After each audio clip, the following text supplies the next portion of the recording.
of Health with the Simcoe Muskoka District Health Unit, here to provide you with the COVID-19 update for Simcoe Muskoka.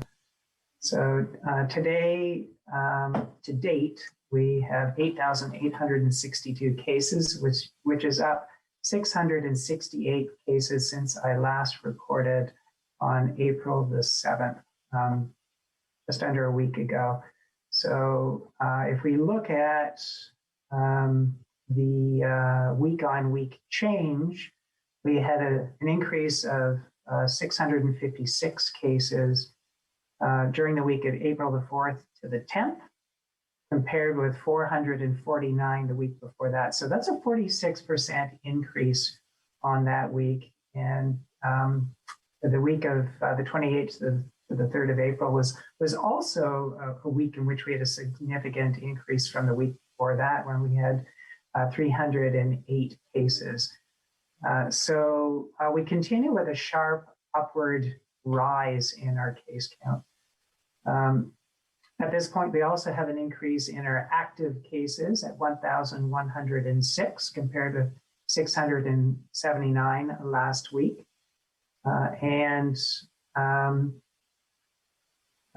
We've had a total of 212 deaths to date, which is up from 205 a week ago. In the time since I last reported, we've had 7 additional deaths, and I would like to express my condolences to the family members of these people for your loss.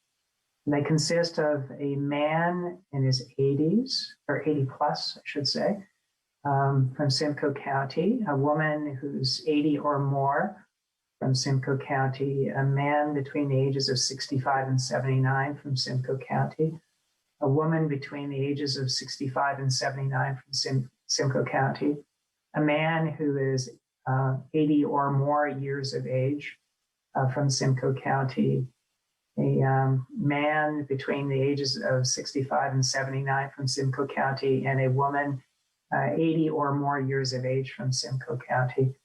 And none of these individuals were vaccinated.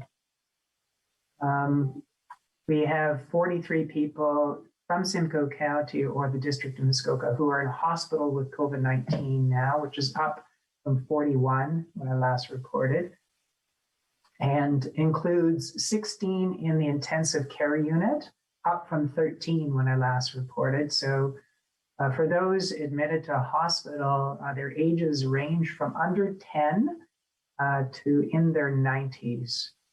30 of them are sporadic cases, and 13 are related to outbreaks.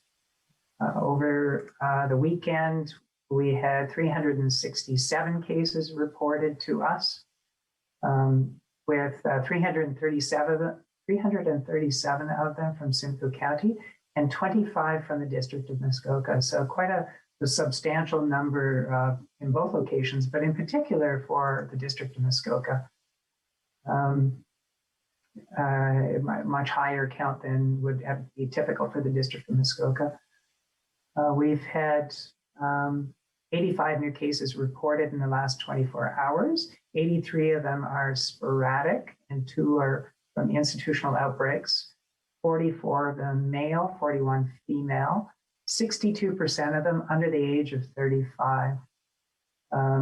82 of them are from Simcoe County, 1 from Muskoka, and we have 2 for whom we don't at this point know their origin.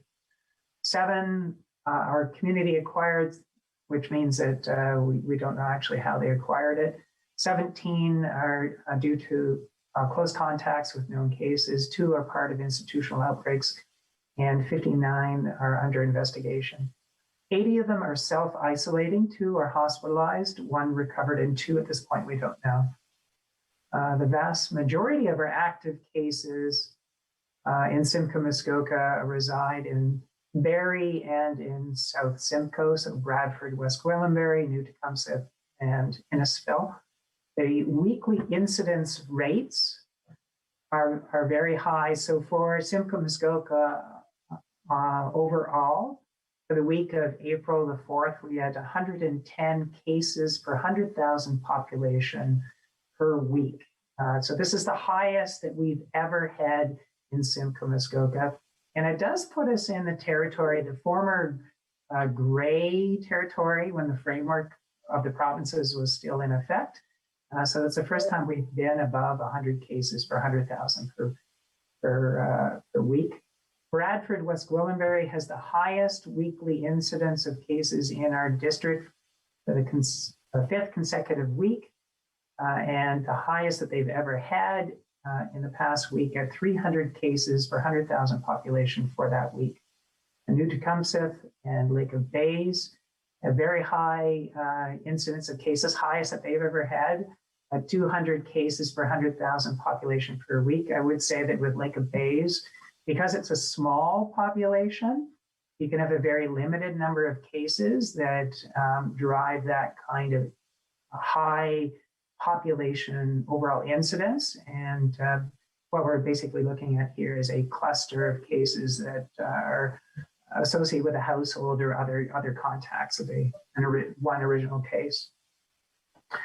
And then Agila, Toserantio, Barrie, Essa, Innisfil, and Tiny Township all have an incidence above 100 cases per 100,000 population over the past week. So high rates of incidence in those communities as well. We have data now from cases that originated over the Easter holiday weekend. And so since April the 6th, 20% of our cases have been associated with gatherings among people who are beyond their household members. So that is similar to the pattern that we saw at Christmas and back during Thanksgiving as well. I think it's important to point out that that was during the shutdown period, although not during the stay-at-home order period. But it was contrary to our advice that people stick to their household members only and not have such gatherings. This does speak to the inherent hazard of gatherings beyond your household and the importance of people sticking with and abiding by the stay-at-home order and not going to other people's households, other people's homes, not visiting in other people's homes, and not having others into your own home, with the exception of individuals who live alone, who could adopt one other household to be in close contact, but otherwise sticking to that restriction for everybody. When we look at the numbers of people involved with these clusters, the 20% of cases dating back from April the 6th onward associated with non-household gatherings. The size of those gatherings range from 2 to 10 people, with the average being 6 contacts per case. In terms of our educational settings, we actually have 3 schools in outbreak, which is down from 4 last week. We've had since February 8th, with the opening of the schools, there had been a significant number of people who had been cases who then attended school, either staff or students, while they're in their infectious period. So that total was 342 from February the 8th. And this is up from 271 since I last reported last Wednesday. But the great majority of those did not result in transmission. So in fact, only 47 cases of those were part of outbreaks in educational settings, whether it would be in schools or whether it would be in childcare centers. And as I said before, right now we have 3 outbreaks in schools and 3 outbreaks in childcare centers.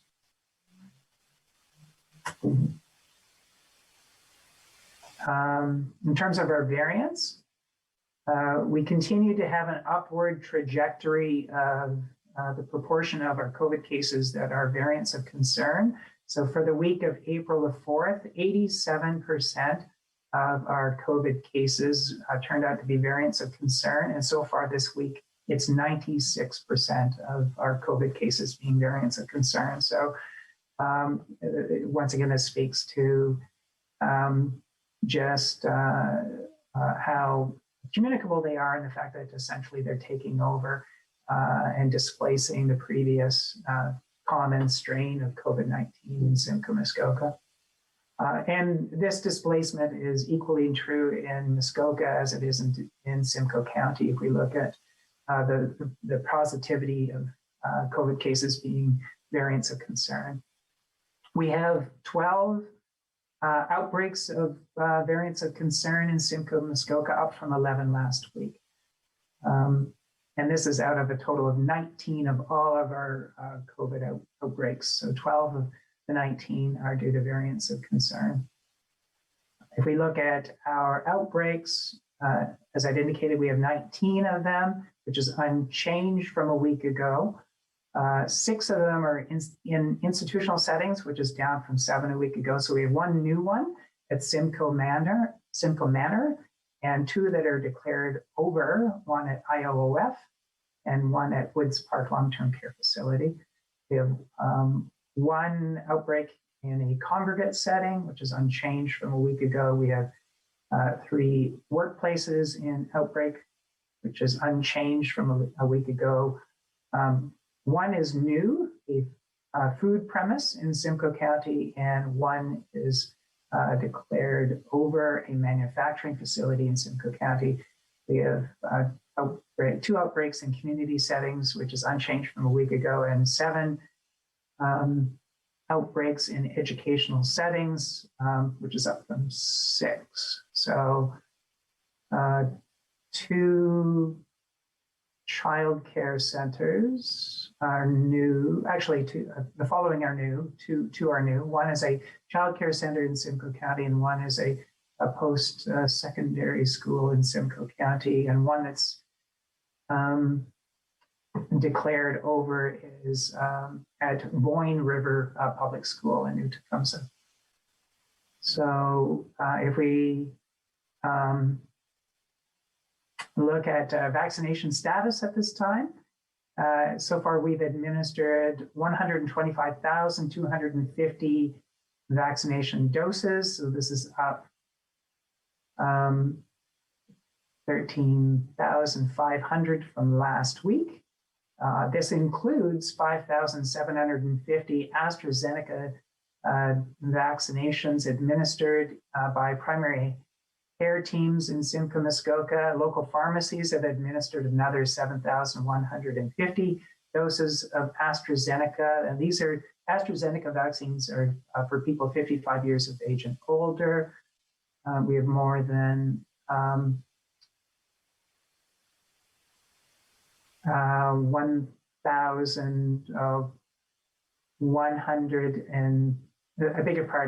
117,500 residents in Simcoe, Muskoka who received their first dose of vaccine, and 19,400 of these Simcoe, Muskoka residents who've received 2 doses of immunization are fully immunized. So 19% of Simcoe, Muskoka residents have received their first dose. If we look at different age groups, for those who are 80 or more years of age, 83% have received 1 vaccination, and 16.8% have received full immunization with 2 doses.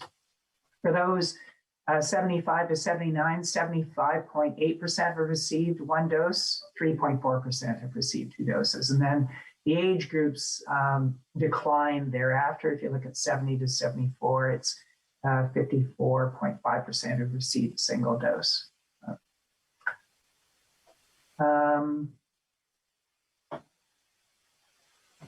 If we look at our monitoring dashboard, and this is the dashboard that we've made for ourselves and predates the province's framework, we remain in red status with viral spread and containment being categorized as red, laboratory testing as yellow.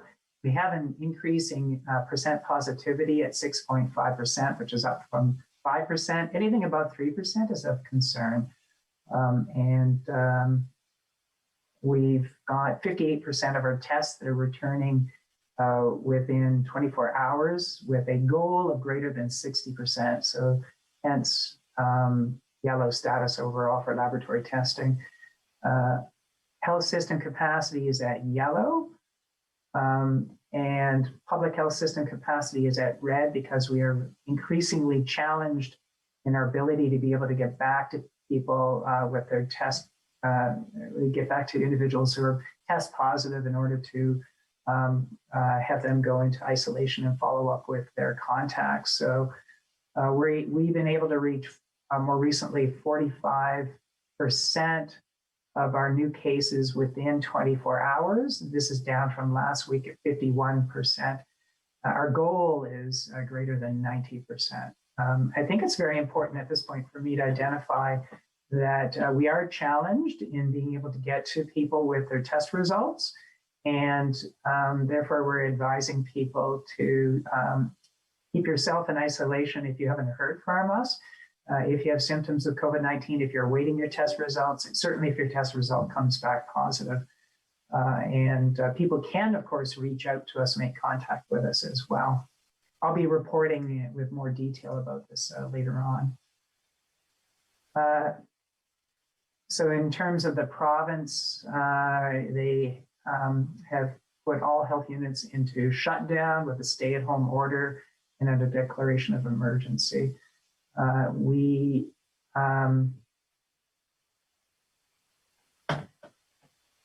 As I indicated, we have an increase in our test or percent positivity rate, and this is an indication of a combination of the incidence of COVID-19, how widely spread it is, how readily transmitted it is, versus the amount of testing that's been happening. And we have had an upward trend in our testing volumes. So the increase in percent positivity is despite that, and really speaks to the increased prevalence, increased incidence of COVID-19 transmission in our community.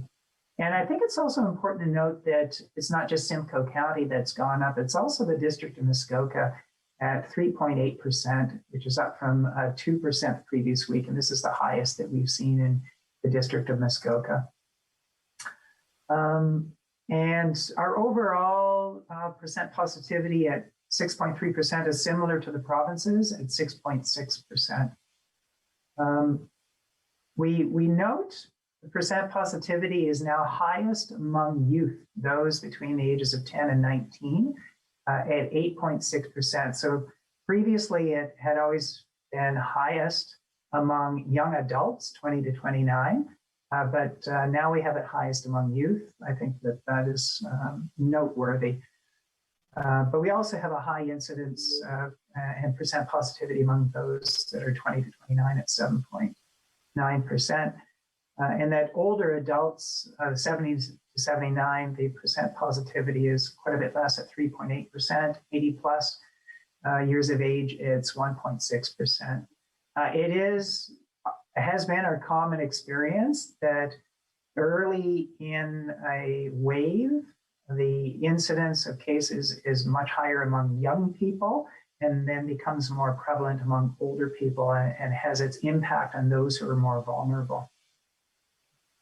And this would be in large part due to young people being very much in the working environment, but also due to social behavior.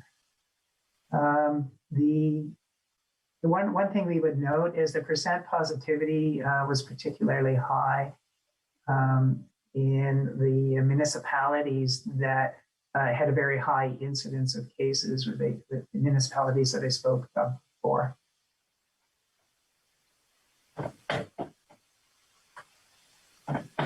I would also note that the overall incidence of cases per 100,000 population per week in Muskoka is now 44, and the percent positivity at 3.9. Both would have categorized them in red status, and this would be the first time that those indicators would be such for the District of Muskoka.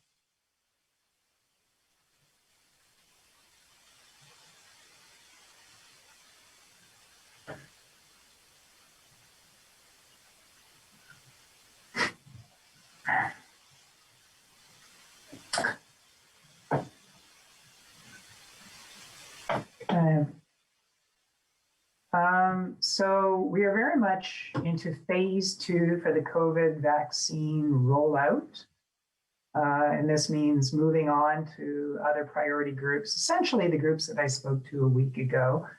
And I'll get into some detail about that. But I think a really key point is that our vaccine supply has not increased as we go. It's remained about the same and is projected to remain about the same well into May. And so we won't be able to accelerate how quickly we immunize people. We have heavy bookings throughout April. So as people try to book online, they will find that it's really into May that they're able to book an appointment. I think it's important for people to know that, and that we can only move as quickly as the volume of vaccine that we receive allows. It's very important for people to continue to practice the control measures. Even after you've been immunized, it's very important to continue to exercise the control measures. It's going to be a very long time before most people have been fully immunized with 2 doses. And even with those that are fully immunized with 2 doses, we do not have recommendations right now provincially for relaxing the control measures. So back to people abiding by this stay-at-home order, close contact only with your household members, not visiting people in other households in their homes, not having other people from other households into your home when outdoors, physically distancing, 2 meters, wearing a mask when in indoor public places and workplaces, hand hygiene, and self-monitoring, self-isolation with symptoms, and seeking testing. So all of that's going to remain very important for the weeks and months to come, regardless of immunization that's happening. And by all means advise people to get immunized as soon as you can and to accept the first vaccine at your disposal, no matter what type it is. All the vaccines, the 3 that we have in circulation now, are excellent vaccines, and people really need to accept the vaccine that they can. So in terms of eligibility, we continue with the groups that have been eligible all along. So certainly all along, we've had healthcare workers and individuals living in long-term care facilities and retirement homes, the adult Indigenous population, people living in First Nations communities, those who are on home care with chronic conditions, those who have conditions and that meet the criteria and are housebound. But in addition to that, we now have people who are 60 years of age and older.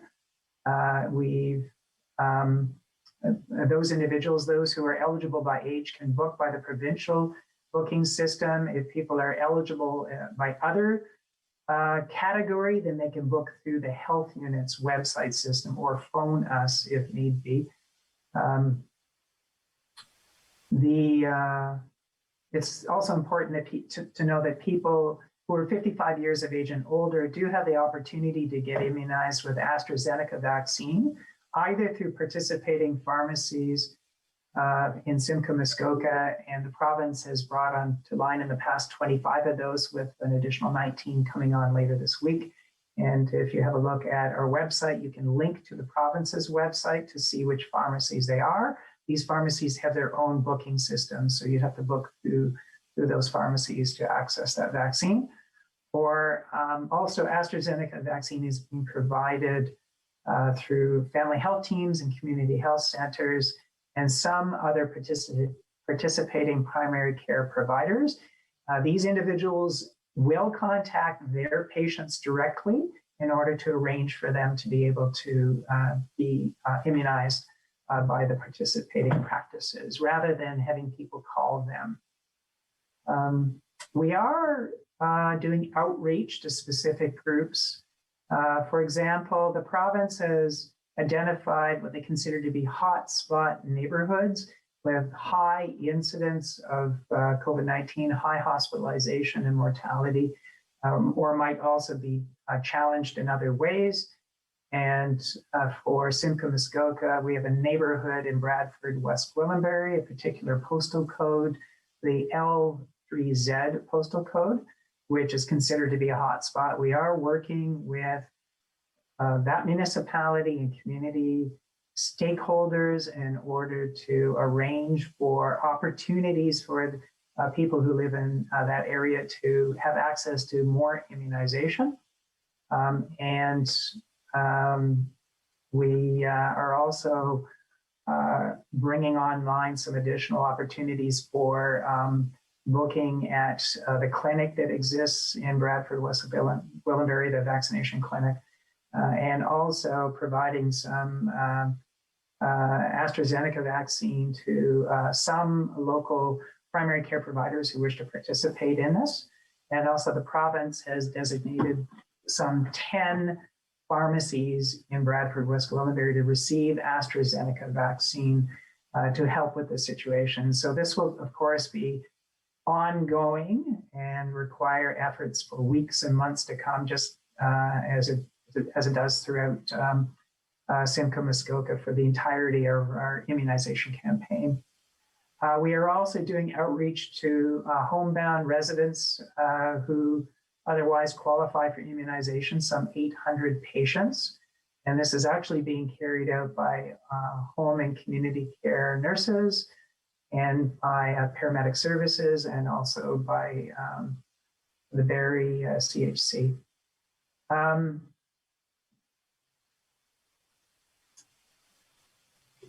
We continue to provide immunization to other groups that qualify, that had qualified before. So I'd already cited those, the healthcare workers in long-term care facilities or in hospitals, healthcare workers in general, residents of those facilities, and essential caregivers, one essential caregiver for each resident. And we're commencing through hospitals and with primary care leadership, immunization for individuals who have the highest health risk conditions or high risk health conditions. And the definition for this is on our website, but these facilities will be reaching out to patients in order to arrange for them to get immunized. I already indicated that we are challenged in our case and contact management due to the very high case count that's happening right now.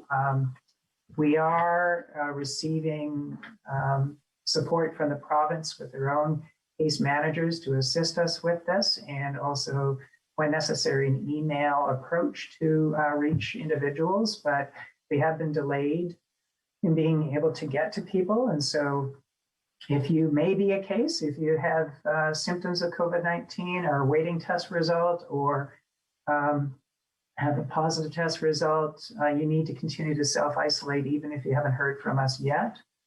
And those with symptoms who may be a case need to self-isolate for 10 days. If you are a contact of a known case, even if we haven't, as a health unit, contacted you about it, if you've instead been told by, say, the case, a person in your life who self-identifies to you as a case, you need to isolate for 14 days. Even if you don't develop symptoms. And it is recommended that you seek testing as well at the 7-day mark. But you do need to continue with your isolation for the full 14 days. So it's very important that people follow that advice, even if they haven't heard from us, because we are challenged in our ability to be able to get to people in a timely way. The following media questions: why are restaurants and businesses that are continuously defying the shutdown orders not being shut down? And what I would say is that where we are aware of businesses and restaurants that are not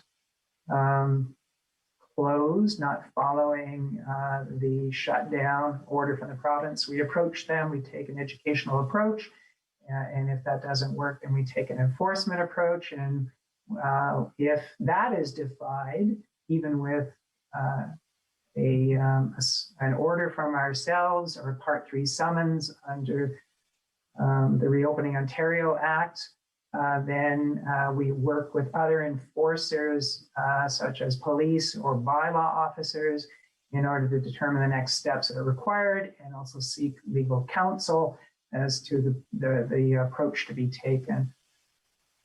So question number 2, there's a video circulating of 2 enforcement officers being yelled at by patrons in a local restaurant to get out. Could you tell us about this?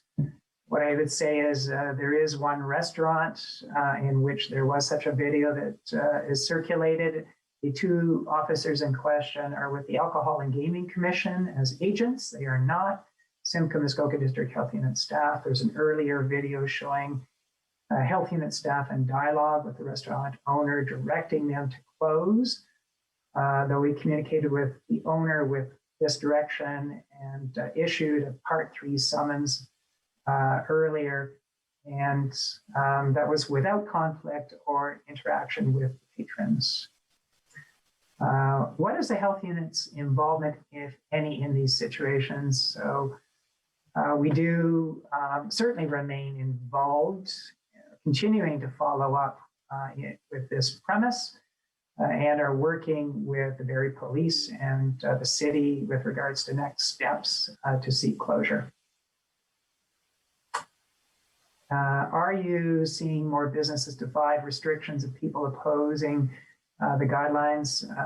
We are working with our municipalities and local police to address non-compliance. We've used these partnerships to address non-compliance, though we have received information on only a small number of such premises to date, and have employed an educational approach initially, followed by enforcement where necessary. Are you advocating for more vaccines in our area before other regions become hotspots? So one thing I would say is that we certainly are monitoring closely a number of areas throughout Simcoe Muskoka that have a higher incidence. And I've touched on these areas early in my address today, mostly in southern Simcoe, including neighborhoods in Barrie. They aren't recognized by the province as hot spots, but they are areas that we are concerned about. We certainly want to make sure that they have good access to immunization. I have advocated before for vaccination and have received on 2 occasions additional vaccine in response to my advocacy, and I will continue to do so as necessary to serve our district well. Some residents are concerned that there will not be enough appointments left for those still waiting for a second dose appointment. Can you speak to this? So what I would say is we are following the provincial direction with regards to the interval for second doses, and we have every intention of abiding by the province's direction. So in most instances, this is up to 16 weeks for a second dose. There are certain situations, health conditions in which, in fact, it should be shorter in keeping with the product monograph of the vaccines. We will certainly be planning to provide immunization to those individuals when their bookings come up in order to receive immunization. We are managing our booking system so that we don't have to turn people away who've had a booking. Can you expand on the monitoring of COVID cases and vaccinations according to neighborhood? How and by whom is this data tracked and analyzed? Is wastewater testing being done in specific neighborhoods? So first off, indeed, I have reported on the incidents by lower tier municipality, and we've done some analysis about neighborhoods as well. So as a health unit, we continue to do that using our own incidence data.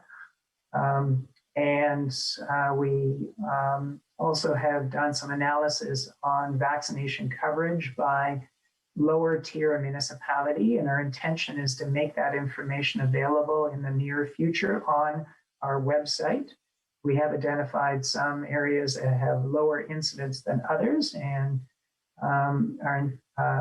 right now we are working up plans for how that can be addressed. We have it built within our vaccination model to go beyond the 13 community clinics that we have and have pop-up clinics in other locations created as needed. I've already cited how we will be doing this in Bradford, West Gwillimbury to help with their hotspot, but this would be certainly an option for us in other areas, other communities that have a lower incidence of or lower coverage rate for COVID-19. With regards to the wastewater testing, that's not being used to follow the incidence of COVID-19 by neighborhood. It has been used as another surveillance tool for 4 of our municipalities. But the findings there have essentially been consistent with the data that we're otherwise getting from reported test positive COVID cases. Is wastewater testing still ongoing in Simcoe, Muskoka? And if so, how is this information being used? Are there any insights from wastewater testing regarding what is happening in terms of increases or decreases in the numbers of cases? And what I would say is that basically the findings have been consistent for municipalities for which we're monitoring wastewater testing have continued to be positive in the same way that the case counts have been positive. Have public health staff been encountering harassment, threatening behavior, and or abuse while working to enforce COVID-19 orders and restrictions, and has that escalated lately? So what I would say is that we've certainly had a lot of calls seeking clarification with regards to the restrictions. And when we've had complaints about businesses, we've approached them and taken the progressive approach of education first and then enforcement. We post the enforcement orders on our website, so certainly that's available for the media to see. And we work with partners, including the police and by law enforcement officers, in order to assist as necessary and seek legal counsel as necessary for any situations that remain problematic. Personally, I've only received a very limited number of direct contacts myself in this regard. Actually, most of the communication that I've directly received has been more on the topic of access to immunization.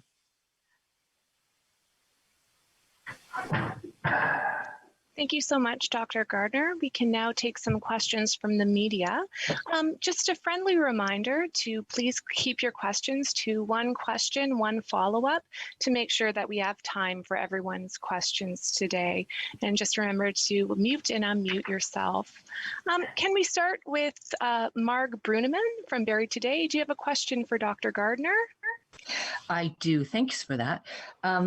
Dr. Gardner, could you expand a little bit upon the neighborhoods of concern? Last week, you had mentioned that there was a Barrie neighborhood of concern. Can you expand on that? And was the concern about COVID infections or lack of vaccinations? Thank you for that. What I would say is in the more densely populated parts of Barrie, we see a higher incidence of cases. I actually don't have specific data on a neighborhood level for Barrie. The data that I've looked at has been lower tier, single tier as a municipality as a whole, with the exception of the hot spot neighborhood in Bradford. We've looked at coverage rate there as well as at a specific neighborhood, but I've not actually seen data by neighborhood with regards to immunization coverage. So you're talking about infections. How does this all come together? You mentioned using your own data to find this information. How does that work? How does it come together? We have data, our own data on the reported cases. and where people live, and therefore we're able to do analysis based on a lower tier municipality, or if we want more of a forward sortation area by postal code in order to get an incidence at that level. Thank you. You're welcome. Chris Simon from the Barrie Advance, do you have a question for Dr. Gardner? Chris isn't here. I'm here for him, but no question. Thank you. Erica Engel from Barrie, Collingwood today. Do you have a question for Dr. Gardner? Yes, thank you. Dr. Gardner, my question is if you have noted an impact on case counts and spread because of non-compliance and fatigue in this third wave in particular. What we see is a continuation of the pattern that we've seen all along with household clusters early in the pandemic, or early in the wave, younger people impacted, an interaction with the work environment. If we've not had any information or data to link specifically, say, to the protest activity, but certainly the social gatherings, such as the Easter gatherings, is noteworthy. And, I guess you could certainly characterize that as being related to pandemic fatigue. I think the bottom line would be people taking risks with their social interactions that put them at risk of transmission. And just in follow-up to that, do you see a weakness somewhere in the restrictions that should be addressed to stem that type of spread? It's a little early to tell. The restrictions haven't been in place that long, although I would say that the cases that we see over Easter are noteworthy because, in fact, that was at the very beginning of the restrictions. That was, I note it was before the stay-at-home order was put in place. Had the stay-at-home order been put in place for the Easter weekend, perhaps it would have made a difference. It would have certainly made a difference if everybody had abided by it and, in fact, not had those social gatherings.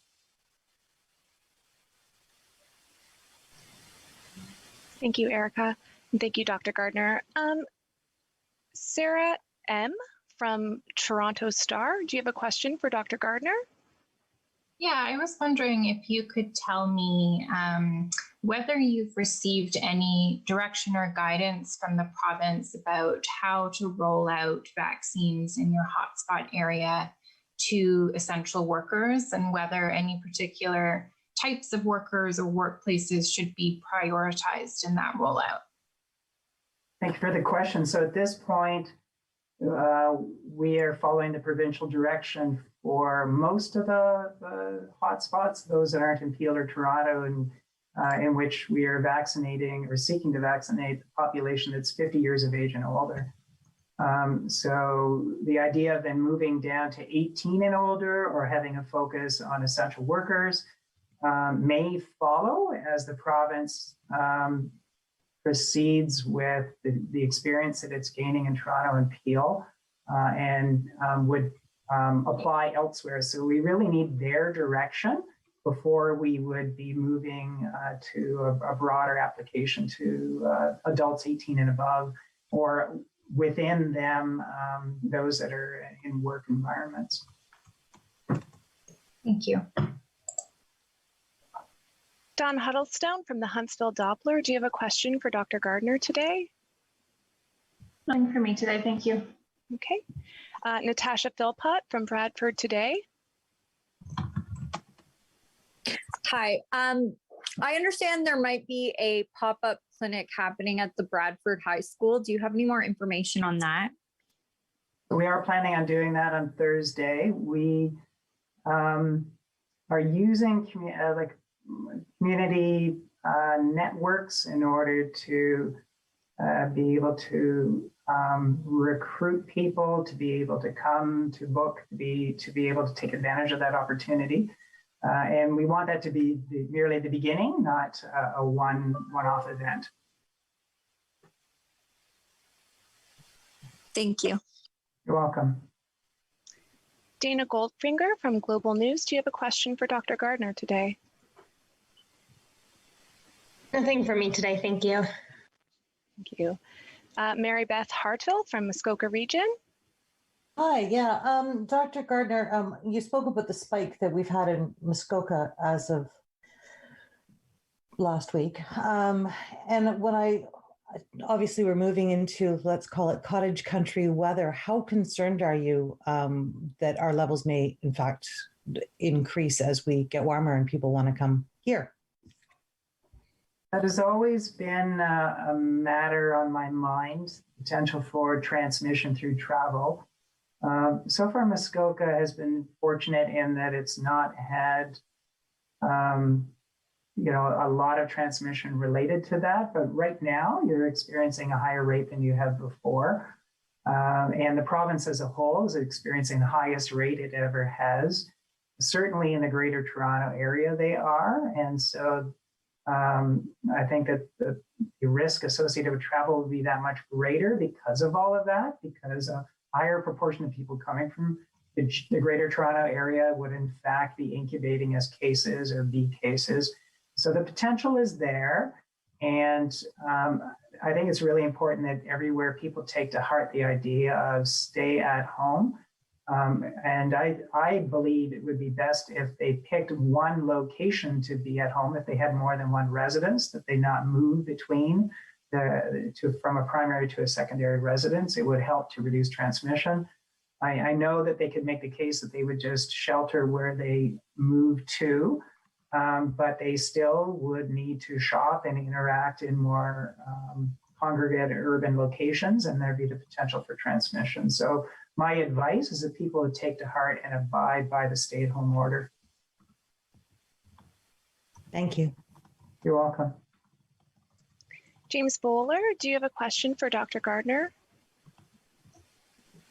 I do. Thank you. Dr. Gardner, first question I have for you is going back to that spike in Muskoka again, and I just wanted to get better explanation on that because we're back down to one case again today versus the 25. So what do you attribute that spike to, and why are we now seeing it drop off again?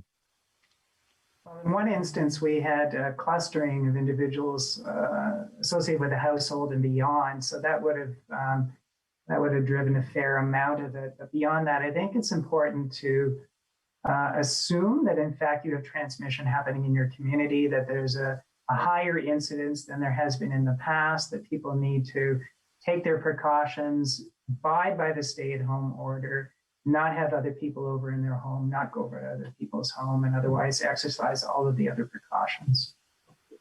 And my other question is about vaccinations. Historically, Muskoka and Simcoe during this pandemic has been treated equally in terms of how restrictions are put in place. But now people are questioning why vaccinations aren't being also equally allocated between the two communities versus how restrictions were treated between the two communities. So what would you say to that? I would say that we will be putting out data shortly on our website that will show the level of vaccination coverage by lower tier and upper tier municipality, and that Muskoka fares very well compared with Simcoe and its overall vaccination rate. All right, thank you. You're welcome. Mark Claremont from Muskoka Today. Do you have a question for Dr. Gardner? Yes, regarding the school closures, did you agree, Dr. Gardner? What I would say is that all of us in public health believe that schools are really important to children's mental and physical health, that they should be the last thing to be closed and the first thing to be opened in the response to COVID-19, that they have not been a big part of the transmission in the community. And that's certainly the case here in Simcoe, Muskoka. It's not been a big part of transmission. But also, as case counts goes up in the community and exposures happen more and more in schools, it can become very, very difficult for schools to be able to operate. You have such a large number of classes and students and teachers who are home on isolation that it disrupts the potential for schools to operate. And also local public health units can be so loaded in their case and contact management that they cannot be assured to be able to follow up with all school exposure situations to safeguard them. And therefore, they can't be sure that they're able to adequately protect the school environment. And if that's the case, then it really doesn't become workable to keep schools open. So the province has moved in this direction. I think it's a reasonable thing to do at this time.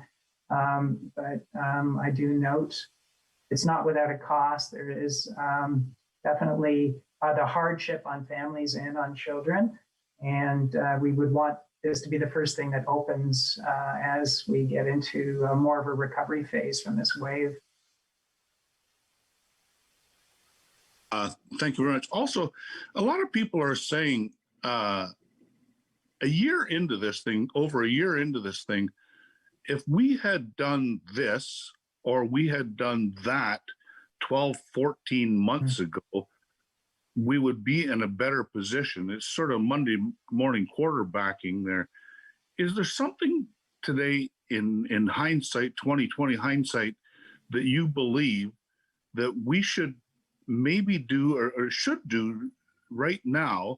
And can you unilaterally, for example, in Simcoe, Muskoka, close the entire region down and say, that's it. We're going to keep everybody, all stores closed for a month? Well, I would say that right now, the shutdown and the stay-at-home order are very important for controlling the third wave. Vaccination will ultimately be key to maintaining control and putting us in a better place for the summer, but it's not coming quickly enough. And it will take us weeks and months to be able to vaccinate enough of the population to be able to get that kind of control. So we need this shutdown, we need the stay-at-home order, and we need people to abide by it. I think that it's important that the province keep it up long enough that we get control, that we get the levels lower, much lower than we had them in February when we opened up. It will take us some time to do that, and it's going to require strong leadership from the province to be able to achieve that. I personally believe when we come out again, it needs to be in a very careful and staged approach.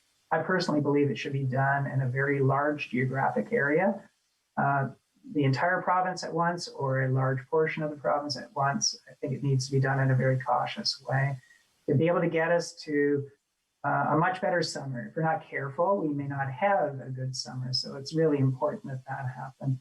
I think it's very, very, very difficult for a local medical officer of health to do it alone. In a sense, I attempted that in late February when I recommended to the province that we go into a lockdown, and the opposition was very, very high. So to try that on your own is exceedingly difficult to do. And really, you need a larger geographic base of coverage than a single health unit to be able to succeed, like we have now with the broad shutdown.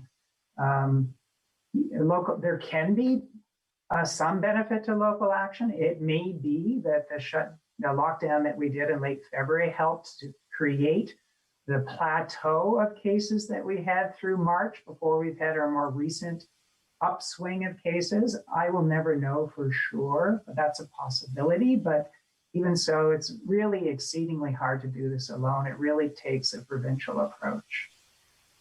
Thanks very much. Welcome. Thank you. Mike Arcelides from CTV Barrie, do you have a question for Dr. Gardner? Always. Thank you. Doctor, hello. Oh. So following up on Mr. Claremont's excellent questions here, do you foresee schools reopening in Simcoe, Muskoka, considering where we are, what we faced last year, and the apparent volatility of the virus and its variant forms? A very good question. We now have the variants of concern. They are quite a bit more communicable. We have a third wave that, by all accounts, appears to be worse than anything that came before. It will probably take us a fairly extended period of time, even with the shutdown, stay-at-home order, to bring it under control.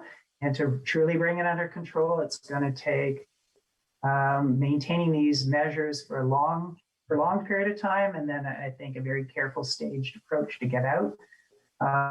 It may take us a while before we be in a position where the province would feel comfortable with allowing in-school education to take place.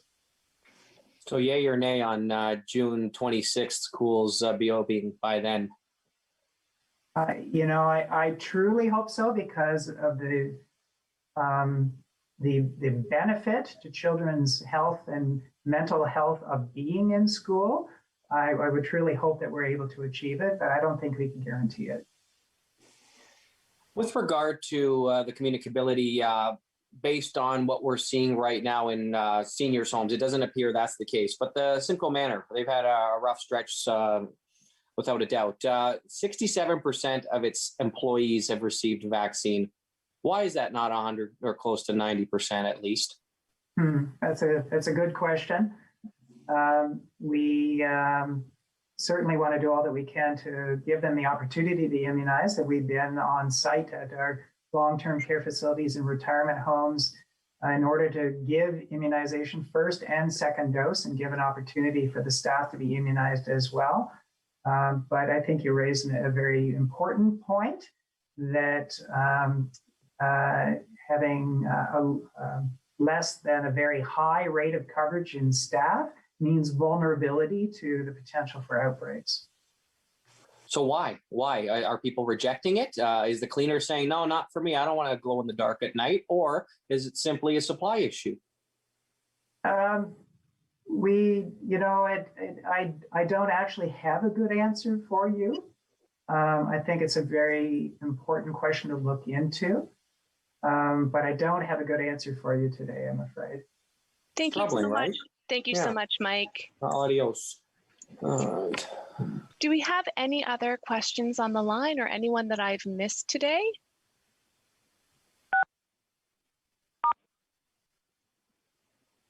Okay. Hi there, it's Ian from Barrie 360. Hi, Ian. Go ahead and ask Sorry, I your was question. late getting in. Hi, No, Doctor. welcome. You made a reference to the restaurant South End Barrie, which has been open and was busy last weekend. The operator owner has been posting video to Facebook, and some other restaurant owners are saying, I'm complying. How much longer does this operation continue to, I guess, flaunt what's, asked of, from the province? How long does the health unit wait if there's alleged violations of the health code and the protocols? When does it become educational to enforcement? How long do you wait? Yeah, thank you for that. We certainly into enforcement. We've already issued orders under the Reopening Ontario Act, and are looking at other orders to be used, and are working with the police as to what specific action can be taken to actually close them. And also, too, Doctor, last week, last Saturday, there was another anti-lockdown, anti-mask, what have you, protest in downtown Barrie. There was a charge laid against the organizer. When you see that happening, I'm just wondering, what's going through your mind, and what other options are available to police other than handing a piece of paper and keep ticketing? And is there anything else that can be done? And with when you get hundreds turning out.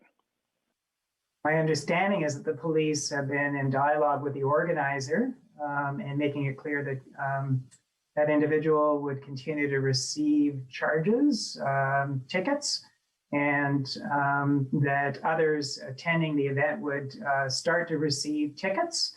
And they're seeking to discourage that individual from continuing to have these events. So I think they're taking an approach using the tools that they have at their disposal. But it can be very, very difficult considering the pandemic fatigue that everybody has, and the amount of disenchantment that many people now feel with the restrictions. It's I would say, inherently challenging to discourage that kind of behavior at this time. Thank you very much. Welcome. Are there any last questions for Dr. Gardner today, or anyone that I've missed? I have one quick question, if you could. Go ahead, Mark. Could you say something about the J&J announcement there today? And there's some reluctance regarding AstraZeneca.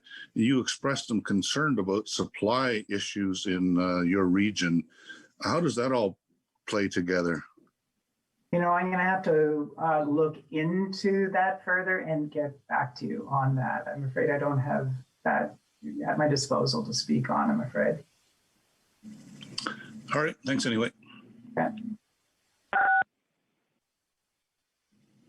If there are no further questions Hi there. today, oh, go ahead. Oh, can I say something? It's Adrian from MyFam. Hi, Adrian. Go ahead, please. Yeah. Thank you. I just wanted to know if Bradford was considered, the one area in Bradford was considered a hot spot, and they were able to sort of get an increase in the supply of vaccines. Is it possible, New Tecumseh also has quite an elevated number of COVID cases. Could they be considered another hot spot in the future? So certainly, as local medical officer of health, I can decide that we have areas that we need to give priority to. The province has used the language hotspot, so I leave it to them to apply that language where they feel it meets their criteria. But I can decide that there are other areas in my district for which we should be doing extra things, putting in place some pop-up clinics to improve their vaccination coverage. You mentioned that there will be a number of places that will be getting pharmacies and whatnot getting more vaccines this week. Will this location, New Tecumseh, be included on that list?